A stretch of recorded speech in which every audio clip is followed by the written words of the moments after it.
Do you need a 4-channel controller or mixer?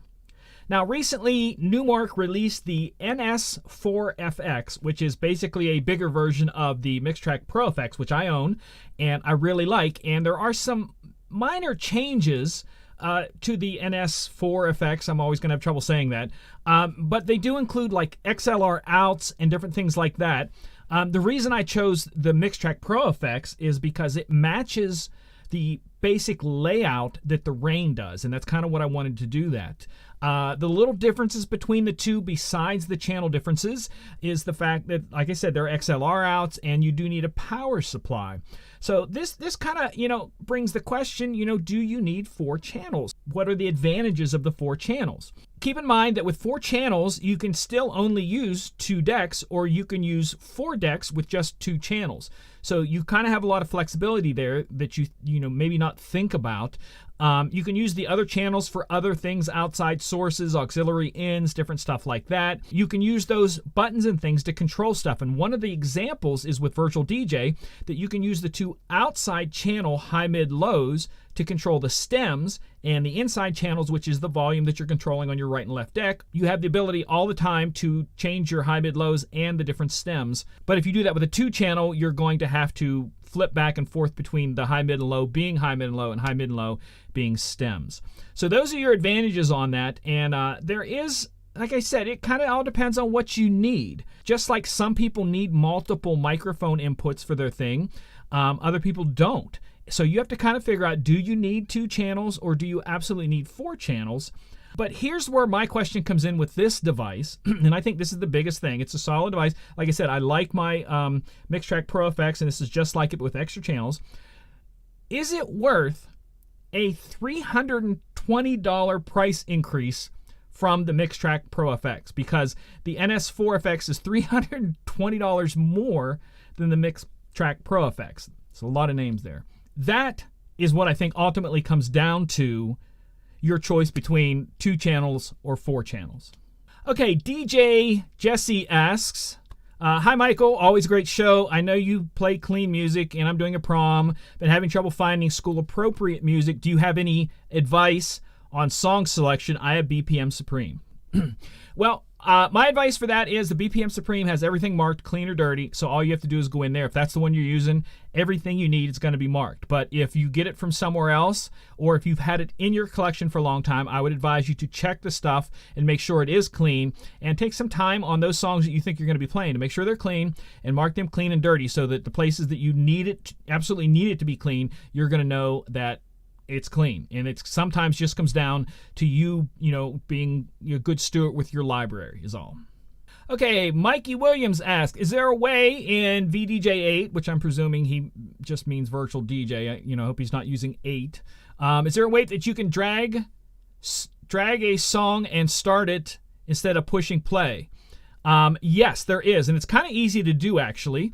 These buttons right here are programmable buttons, and all you have to do is right-click on them, and you can program them to do pretty much anything you want. And one of the things that I did on this one is that I created it to load the next song and play. So each time I do that on this button right here is going to control this deck. So just for copyright reasons, I'm going to turn that down, and we're going to highlight a song here. I'm going to go back to here, and I'm just going to randomly highlight one, and we're going to hit it. And it puts it up there and it starts to play. Now, I did not set it to start at a certain cue point or anything like that, so it is starting from all the way at the beginning. But if I hit that again, it's going to grab the next song and immediately start playing it from the beginning. Or if I would have marked it, play from this cue point, you can do that. And it just starts the next one, and we go right down the list, load and play, load and play, load and play. And again, all that is on these programmable buttons, and you can do one of your hotkey buttons and create a pad mode to do that. But basically, it is right there. It is load, underscore, next, ampersand, and play. Tech Solution 21 Ltd asks, hi, the string function you use in the search bar, I can't get it to work. Is there something I need to enable? Kind of, yes. You do. Let's go back to virtual. Now, the string search that he was talking about is doing something like this. So I can go 100-105, and now this is going to show me every song in my entire library within that BPM range. And I can go 2000-2005, and now that is hitting those two things, songs within that BPM range and songs within that year range. I can skip to the next thing and go pop, and that are ones that I have labeled pop, and then remix. And it's going to show me things that fit just into those. Now keep in mind, on these songs, you're going to have your tags marked with things, words in there that fit those. So if you have the year, it's going to go on the year. If you have the BPM range, it's going to go in the BPM range. If you have genres, it's going to go in there. But here's where I think you're missing it.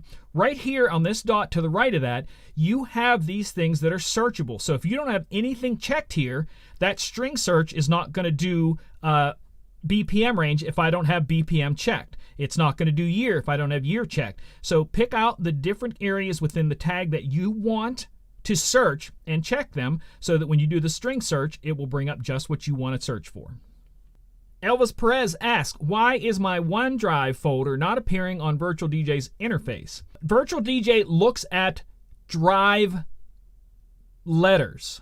So, and I know it's different for Mac, and that's all it's going to find. So I'd done a video recently showing about how that Google Drive has just changed its name and the way it operates to G Drive. So it actually shows in your library as G Drive, as if it is a separate hard drive, but it's online.